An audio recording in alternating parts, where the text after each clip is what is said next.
একাদশ শ্রেণী, বিষয় সংস্কৃত। তোমাদের সিলেবাসে আছে গদ্য, পদ্য, নাটক, ব্যাকরণ আর সাহিত্যের ইতিহাস। গদ্য আর পদ্য আমি পড়িয়েছি, আর নাটকটা শুধু বাকি আছে। আর শব্দরূপ, ধাতুরূপ, সাহিত্যের ইতিহাসের ওপর নোটস দেয়া হয়েছে, আর এমসিকিউ প্রশ্নও দেয়া হয়েছে। আস্তে আস্তে আরও সব প্রশ্ন আমি দিয়ে দেব। আর সমস্ত টেক্সটগুলোও ভালো করেই পড়ানো হয়েছে।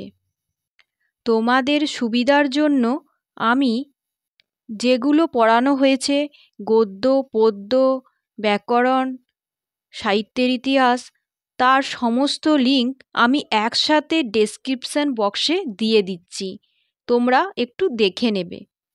আর তোমাদের কিছু অসুবিধা হলে কমেন্ট বক্সে কমেন্ট করবে।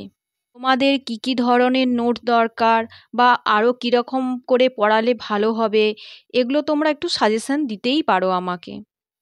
তোমাদের পড়ার সব কিছু অসুবিধা তোমরা কমেন্ট বক্সে কমেন্ট করে জানিও। আর সিলেবাসটাও আমি দিয়ে দিচ্ছি, একটু দেখে নেবে। একসঙ্গে সব ডেসক্রিপশন বক্সেই থাকবে। তোমরা সবাই ভালো থেকো এবং মন দিয়ে পড়াশোনা করে যাও।